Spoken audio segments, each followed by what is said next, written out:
Assalamualaikum warahmatullahi wabarakatuh. Selamat malam pemirsa. Kareba 7 kembali mengisi ruang istirahat malam Anda dengan sejumlah informasi seputar Kabupaten Sinjai.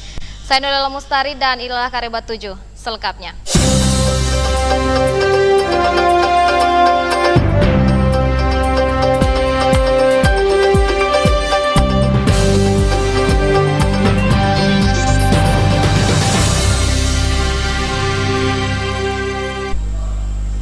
Ya pemirsa, kepedulian terhadap korban bencana alam Palu dan sekitarnya terus berdatangan dari berbagai kalangan di Sinjai. Selasa kemarin, giliran Ketua Tim Penggerak PKK Kabupaten Andi Nurhilda Seto menyerahkan bantuan dalam bentuk uang tunai melalui komunitas perempuan Sinjai. Ketua Tim Penggerak PKK tingkat Kabupaten Andi Nurhilda Seto Selasa kemarin menyambangi posko peduli korban bencana gempa yang didirikan komunitas perempuan Kabupaten Sinjai di kantor dinas P3AP2KB Kabupaten. Kedatangan Andi Nurhilda bersama sang buah hatinya ini dalam rangka memberikan sumbangan pribadi untuk membantu saudara-saudara kita yang tertimpa bencana gempa dan tsunami di Kota Palu dan sekitarnya. Saya di sini atas nama Ibu Bupati Sinjai ingin memberikan bantuan kepada korban Palu berupa sebuah dana sedikit untuk korban Palu dan Donggala, semoga bermanfaat dan segera dipulihkan semuanya, dan insya Allah mudah-mudahan Kabupaten Sinjai juga dilindungi, warga masyarakat juga dilindungi dari malapetaka, malapetaka, dan insya Allah semuanya berjalan baik, semua keadaan kembali pulih kembali. Terima kasih. Keberadaan posko peduli korban bencana gempa yang diinisiasi sendiri oleh Ketua TPPKK Andi Nurhilda ini juga terbuka untuk umum bagi yang ingin memberikan bantuan dalam bentuk apapun yang nantinya akan disalurkan ke para korban bencana di Sulawesi Tengah. Tim Liputan, Sinjai TV. Pemirsa, pihak Kodim 1424 Sinjai telah mengumpulkan berbagai jenis bantuan dari masyarakat untuk disumbangkan kepada korban bencana di Palu dan sekitarnya. Bantuan logistik tersebut mulai diberangkatkan Rabu kemarin menuju lokasi bencana. Berbagai jenis bantuan logistik yang diangkut ke dalam truk ini merupakan hasil penggalangan yang dilakukan pihak Kodim 1424 Sinjai beberapa hari terakhir. Bantuan yang terkumpul di posko Makodim 1424 Sinjai ini terkumpul dari masyarakat dan juga aparat Kodim sendiri. Berbagai jenis bantuan ini dikirim Rabu malam oleh pihak Kodim menuju posko bantuan yang ada di Kodim 14 Hasanuddin sebelum dikirim ke lokasi bencana. Semua yang akan kita distribusikan akan kita sampaikan kepada saudara-saudara kita yang mendapatkan musibah. Di antaranya ada beras, mie instan, keperluan perlengkapan bayi, makanan-makanan dan kue-kue untuk bayi, kemudian pakaian-pakaian yang baru, perlengkapan sholat, pakaian yang layak pakai, dan lain sebagainya. Sangat bermacam-macam. Kalau tadi saya hitung itu sekitar kurang lebih 25 macam. Zakaria Ridwan, Sinjai TV. Pemirsa, jangan kemana-mana, Kareba 7 masih akan kembali setelah yang satu ini. Tetaplah bersama kami.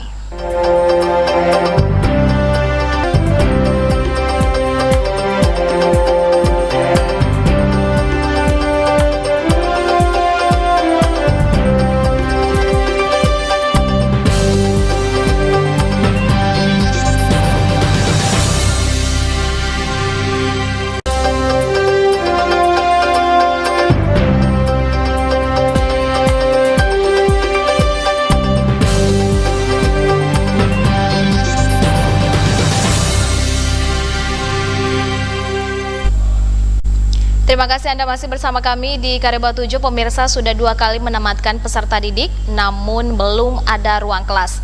Pembangunan Madrasah Aliyah Al-Ikhwan akhirnya memulai pembangunan ruang kelas tersebut. Wakil Bupati Andi Kartini Otong Rabu kemarin hadir melakukan peletakan batu pertama dalam pembangunan tersebut.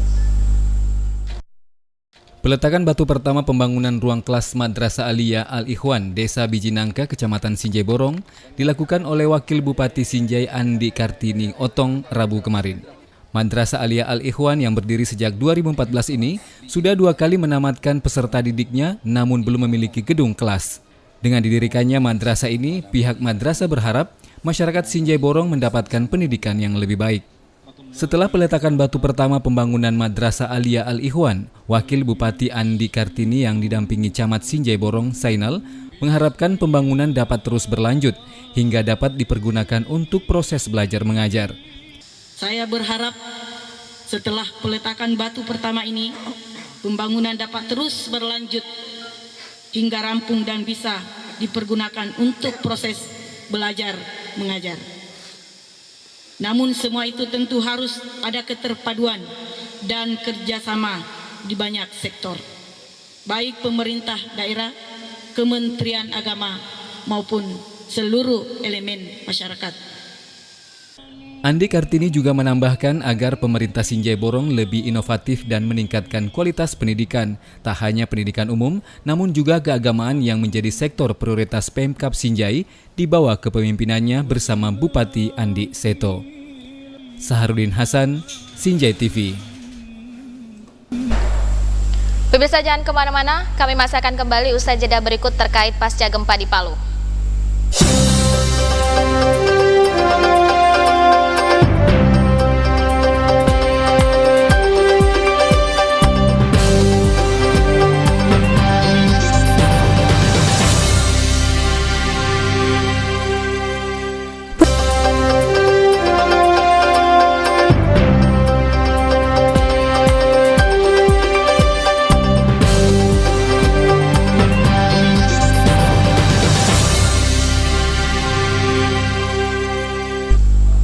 Terima kasih Anda masih bersama kami di Kareba 7, pemirsa, masih terkait dengan perkembangan kondisi pasca gempa dan tsunami di Palu dan Donggala.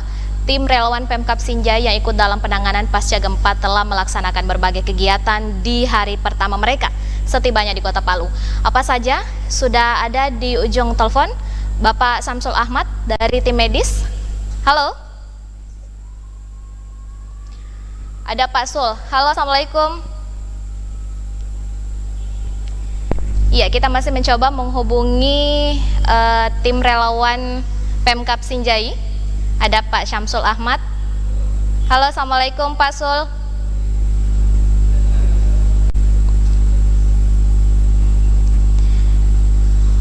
Iya. Halo, Assalamualaikum. Ada Pak Syamsul Ahmad di ujung telepon.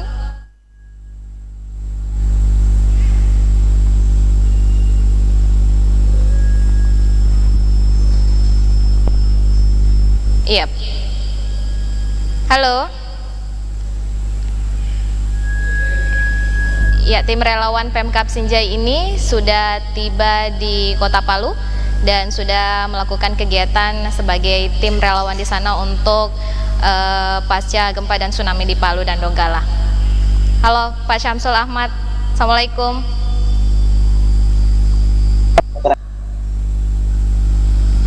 Iya, Pak Sul.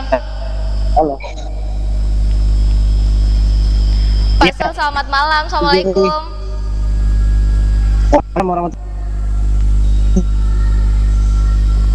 Halo. Iya, Pak Sul, Anda mendengarkan saya? Halo. Halo. Iya, Pak Sul, silahkan laporan Anda. Baik, terima kasih. Selamat malam.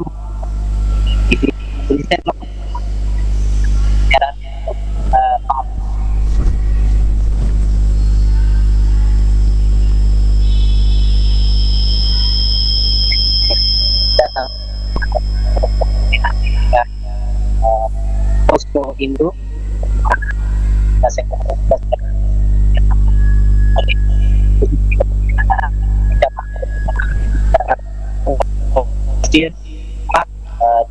lokasi yang dia akan kita laksanakan angkut atau pelayanan pada masyarakat yang terkena gempa tsunami di Indo. Iya, Pak Sul, sudah ketemu dengan para pengungsi dari Kabupaten Sinjai di sana? Halo. Halo, Pak Sul. Pak Sul sudah ketemu dengan para pengungsi Sinjai, Pak Sul, yang ada di sana? Jadi, karena memang tadi sore Halo. Iya, silakan.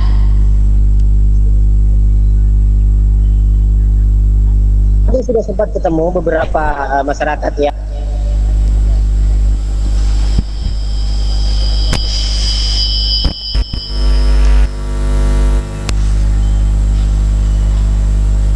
kemanusiaan dari Kabupaten Sinjai.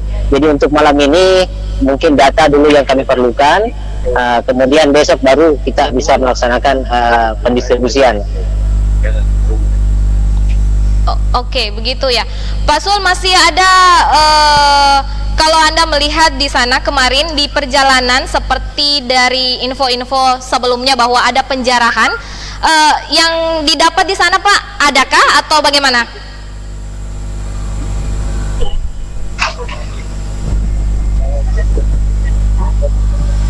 Pak Sul.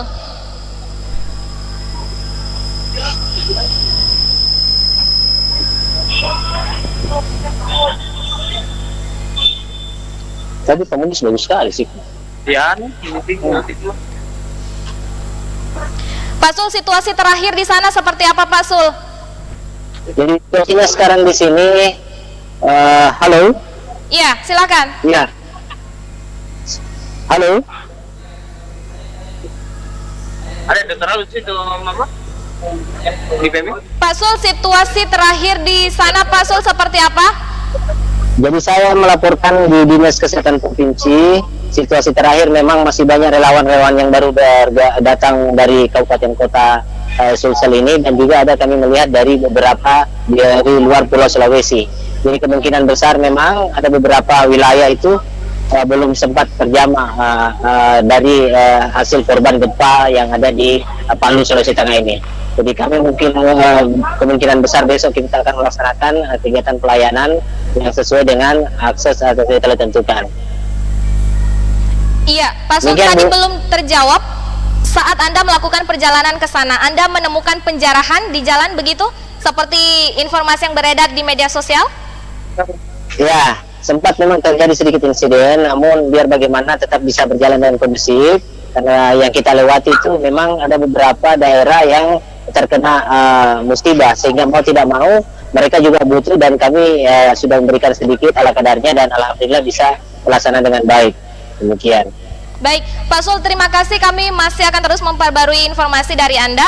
Selamat bertugas untuk teman-teman relawan Pemkab Sinjai. Utamakan keselamatan juga. Terima kasih, Pak Sul. Selamat bertugas. Terima kasih. Iya, assalamualaikum, selamat malam. Baik, pemirsa, informasi tadi sekaligus menutup jumpa kita di Karebat 7 malam ini. Saya Nolala Mustari mewakili kru yang bertugas mengucapkan terima kasih atas perhatian Anda. Assalamualaikum warahmatullahi wabarakatuh dan sampai jumpa.